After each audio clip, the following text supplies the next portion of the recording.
In today's video, we're going to talk about overthinking. Overthinking things, especially in a relationship, can make us feel insecure and anxious, and even lead us to behave in ways that seem unreasonable or irrational. Now, by the end of this video, you're going to have the tools you need to recognize when you're starting to overthink things and the tools you need to be able to stop. Remember to hit that subscribe button to make sure that you don't miss out on any of the great new content we have coming up to help you deal with all kinds of relationship problems. So, first of all, let's talk a little bit about what overthinking is and what it isn't. I used to hate the phrase overthinking.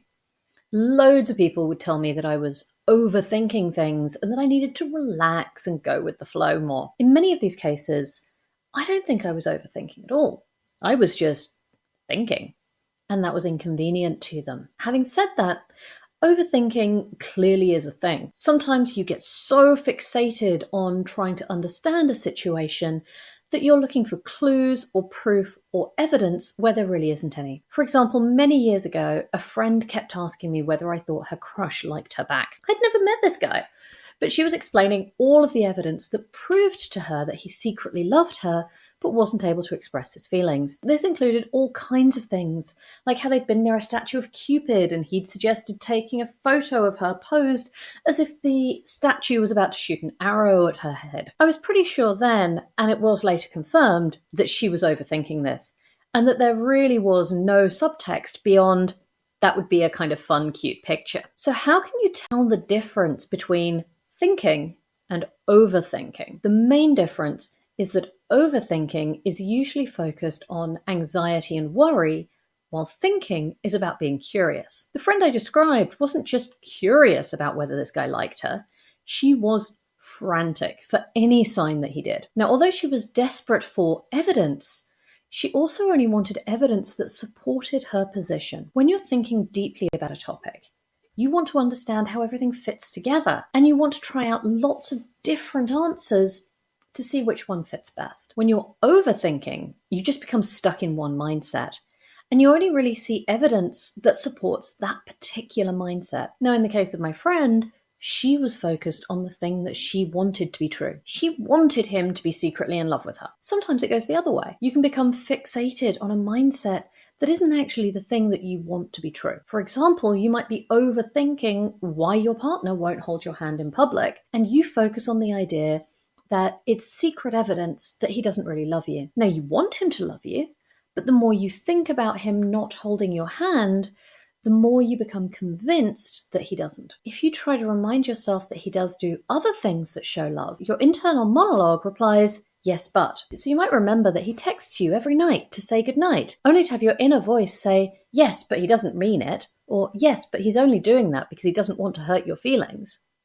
It's yes, but. If you're thinking about it constructively, you might try to work out as many different possible explanations for him not holding your hand as possible, and then try to see how likely they are. For example, maybe he had sweaty palms. Okay, that sounds possible. But does it happen when he's wearing gloves as well? Yes. Okay, I don't think that's it. What about is it somehow painful? Well, that makes sense. Did he sprain his wrist the other day? Okay, that's plausible. Maybe I could try holding his other hand and see if that makes a difference. Or maybe he doesn't like public displays of affection like that. How physical is he with other people? Does he hug his friends? What about in public? Is he affectionate there? These questions are a sign that you're trying to understand. You're looking at lots of different interpretations and trying to evaluate them all fairly. You can see how this is very different from the yes, but approach when you're overthinking. So now you know the difference between thinking and overthinking. What can you do to help you stop overthinking in a relationship? The first step to stop overthinking in a relationship is to notice when you're doing it. Paying attention to your own thoughts is essential if you're going to avoid falling down the overthinking rabbit hole. Try to notice times when you're pushing towards a particular answer and not really exploring other explanations. You might find it helpful to ask a friend to let you know when you appear to be overthinking things. Of course, that does mean you have to be willing to hear them out, which is difficult when you're overthinking things. I know that the few times I told my friend that she was overthinking things, it didn't go well. And I do understand that. When you're overthinking things in a relationship, it feels like you're trying to be rational.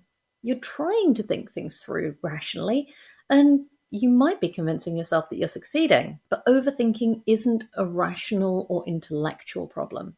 It's an emotional one. As well as looking out for times when you're pushing towards one particular answer, look for signs that you have a strong and sometimes unreasonably strong emotional reaction to what's going on. For example, if the guy you're dating promised to text you on Monday and you still haven't heard from him on Tuesday evening, you might think that it must be a sign that he wants to break up with you. If your friend reminds you that he had a crazy week at work and maybe it just slipped his mind, you might feel really angry with them and feel like you want to lash out. Again, this is a sign that you're reacting emotionally and that you might be overthinking rather than thinking clearly. The next important step to reducing overthinking is to work on your communication with your partner.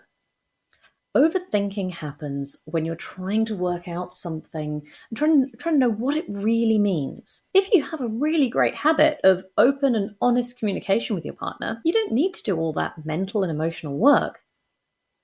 You could just ask. Now, if you're someone who overthinks a lot, I know how that idea is going to feel to you.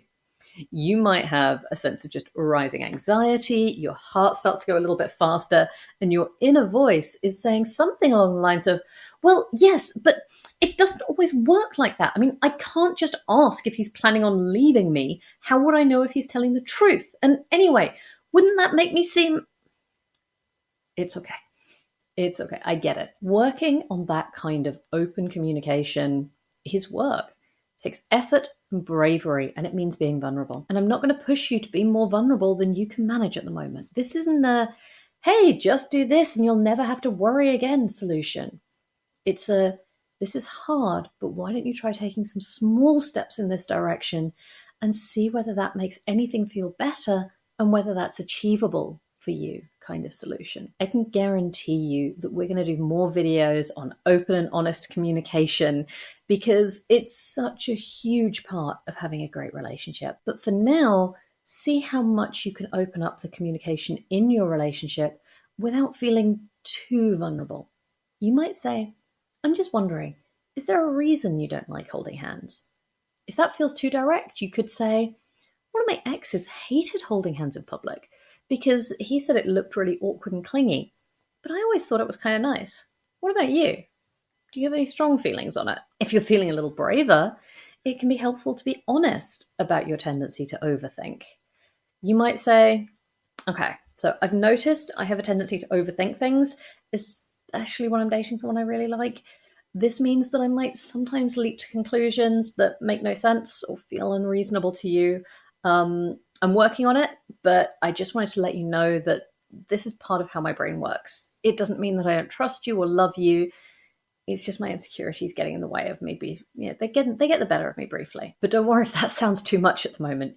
You can definitely build up to that level of self-disclosure. The third way to reduce or even stop overthinking entirely is to find a way to get those thoughts out of your head and into the wider world. Sometimes you can talk to a close friend, and just hearing the words coming out of your mouth can be enough for you to realize, wow, I think I'm losing the plot a little bit here, aren't I?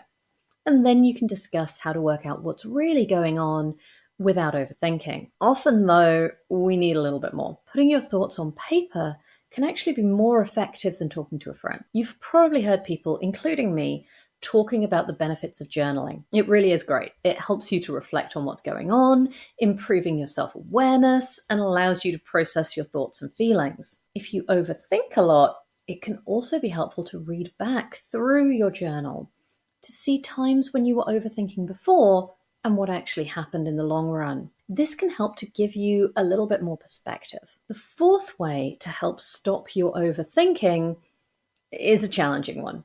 It basically involves understanding what is scaring you about your current situation and finding ways to deal with the underlying problem for you.